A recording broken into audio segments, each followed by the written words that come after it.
तो 22 जनवरी को भगवान रामलला की प्राण प्रतिष्ठा का कार्यक्रम होना है। अयोध्या को तैयार किया जा रहा है। जो तैयारियां हैं वो अंतिम रूप पर पहुंच चुकी है। और दूसरी तरफ अगर देखिए तो राम को लेकर सियासत भी जोरों पर चल रही है। और इन्हीं तमाम विषय पर बातचीत करने के लिए आज हमारे साथ उत्तर प्रदेश के डिप्टी सीएम केशव प्रसाद मौर्य जी हैं। सर, बहुत स्वागत है आपका एबीपी न्यूज में। सर, सबसे पहले तो मैं तैयारियों को लेकर बातचीत करना चाहूंगी। किस तरीके से तैयारियां चल रही है और कब तक जो काम है पूरे परिसर का पूरा हो जाएगा? देखिए, जो मैं देख रहा हूं और आप देख रही हैं उसके हिसाब से मुझे विश्वास है कि 22 जनवरी से पहले श्री राम जन्मभूमि मंदिर निर्माण का अधिकांश कार्य पूरा हो जाएगा। लेकिन उसका विस्तृत विवरण श्री राम जन्मभूमि तीर्थ क्षेत्र ट्रस्ट के माध्यम से बताया जाएगा।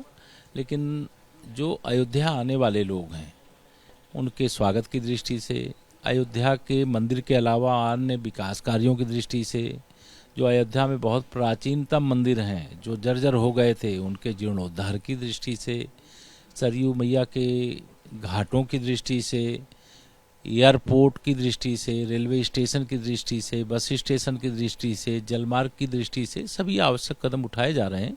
जो तीर्थ यात्री आना चाह रहे हैं उनके आने के मार्ग में कोई समस्या ना हो, अयोध्या आए तो दर्शन को लेकर के कोई असुविधा ना हो, और दर्शन के साथ साथ उनकी सुरक्षा को लेकर के कोई समस्या ना हो। ये सारे विषयों को ध्यान में रख करके जो जरूरी कदम है सरकार ने उठाए हैं, आगे भी हम लोग करेंगे। आप भी सर, कल से हम देख रहे हैं साफ सफाई अभियान में चल रहे हैं और लोग उससे खुश भी हैं। जो साधु संत समाज है आपके इस अभियान का उन्होंने स्वागत किया है। किस तरीके से आपकी तरफ से ये अभियान चलाया जा रहा है? नहीं, देखिए, जो भी काम हम सब लोग करते हैं वो परम पूज्य हमारे जो साधु संत हैं उनके आशीर्वाद से ही करते हैं। चूँकि अयोध्या पवित्र नगरी है, सप्तपुरियों में से एक है, और एक संकल्प भारतीय जनता पार्टी की ओर से लिया गया था, जहां जन्मे प्रभु श्री राम, स्वच्छ सुंदर रहे अयोध्या धाम।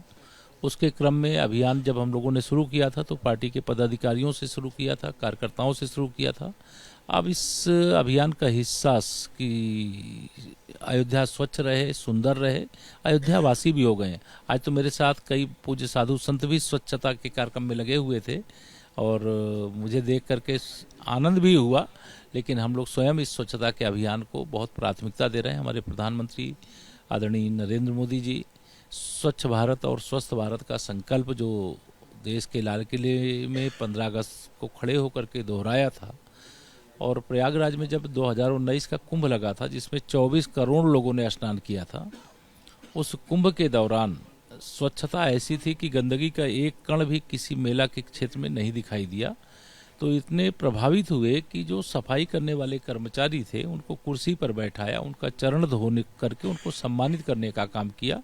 तो यह प्रेरणा तो हमारे आदरणीय प्रधानमंत्री मोदी जी के माध्यम से मिलती है कि हमें स्वच्छता को प्राथमिकता प्रदान करना है। हमारा तीर्थ स्थल स्वच्छ रहना चाहिए।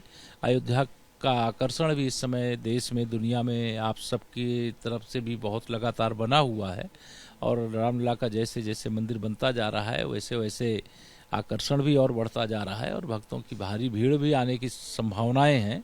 तो सभी बातों को ध्यान में रख करके आवश्यक जरूरी कदम उठाए जा रहे हैं। सर, कई बड़ी हस्तियों को न्योता भेजा जा चुका है और अब इस पे पूरी सियासत भी शुरू हो गई है। इंडिया गठबंधन का ये कहना है कि बीजेपी प्रायोजित ये प्रोग्राम बना रही है राम मंदिर को और 2024 का मुद्दा बना रही है, इसलिए इंडिया गठबंधन की कई पार्टियों ने इनकार भी कर दिया आगे से। क्या लगता है, क्योंकि मल्लिकार्जुन खड़गे को न्योता जा चुका है, सोनिया गांधी को न्योता जा चुका है? पहली बात तो यह है कि निमंत्रण भेजने का काम न तो भारतीय जनता पार्टी कर रही है, न भारतीय जनता पार्टी की डबल इंजन सरकार के द्वारा किया जा रहा है।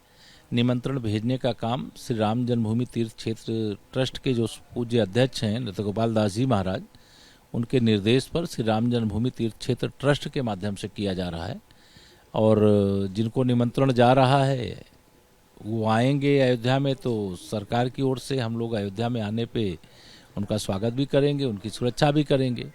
लेकिन नहीं आएंगे तो वही है कि जाको प्रभु दारुण दुख दीना, ताकि मति पहले हर लीना।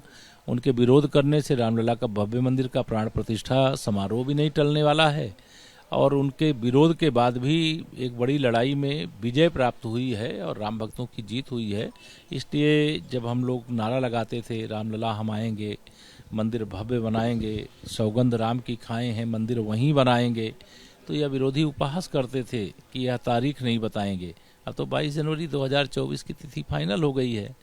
अब इनके पास जवाब नहीं है। जो राम के विरोधी हैं वो आज देश में उपहास के पात्र बने हैं और जनता ने उनको नकार देने का काम किया है और भारतीय जनता पार्टी को निरंतर स्वीकार करने का काम किया। दूसरी तरफ कांग्रेस नेता सैम पित्रोदा ये कह रहे हैं कि उन्हें ये परेशान कर रहा है कि किसी देश का प्रधानमंत्री मंदिर पर अटक गया है, पूरा देश मंदिर पर अटक गया है, ये चीजें उन्हें परेशान कर रही है। देखिए, कांग्रेस की सोच राम विरोधी है। उन्होंने देश की सर्वोच्च अदालत में जब भगवान राम रामेश्वरम से जब वह लंका चढ़ाई के लिए गए थे तो राम सेतु का निर्माण हुआ था। तो कांग्रेस की जब केंद्र में सरकार थी उसने सर्वोच्च अदालत को शपथ पत्र दिया कि राम काल्पनिक हैं। जो भगवान श्री राम को काल्पनिक मानते हैं उनसे हमें कोई बहुत अपेक्षा नहीं है। सैम पित्रोदा जी बहुत गिने चुने लोगों के बीच में रहने वाले लोग हैं और वह कांग्रेस की जो सोच है उसको प्रदर्शित करने का काम कर रहे हैं। उन्हें क्या पता है कि 52 करोड़ गरीबों का बैंक में खाता खुल गया है। उन्हें क्या पता है कि 80 करोड़ लोगों को प्रधानमंत्री गरीब कल्याण अन्न योजना का राशन मिल रहा है।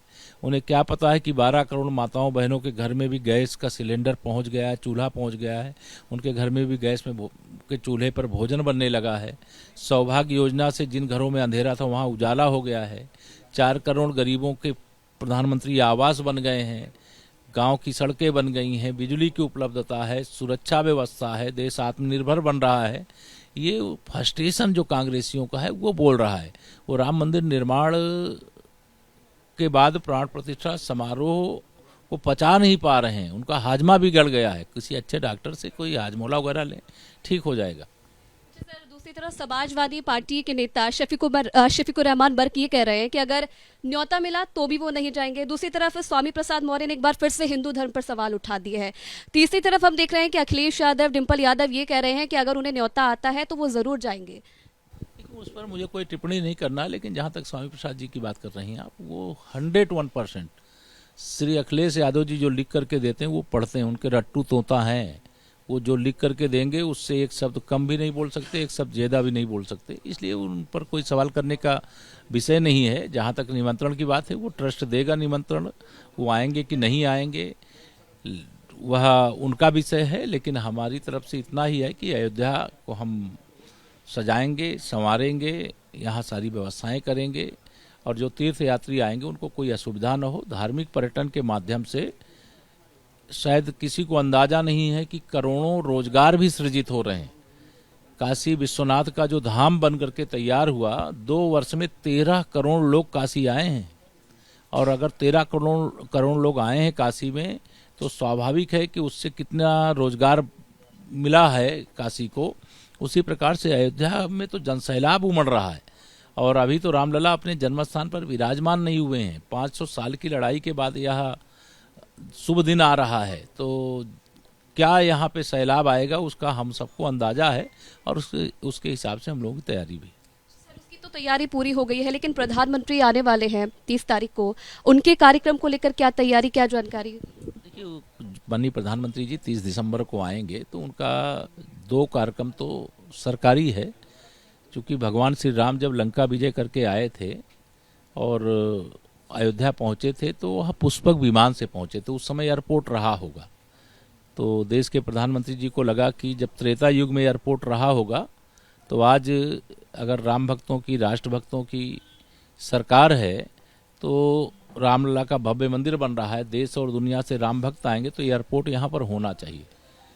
जो रेलवे स्टेशन है उस रेलवे स्टेशन को भी बहुत अंतर्राष्ट्रीय स्तर पर जितनी अच्छे कोई स्टेशन नहीं होंगे वैसा अयोध्या धाम जंक्शन का जो रेलवे स्टेशन है उसको बनाने का काम किया जा रहा है।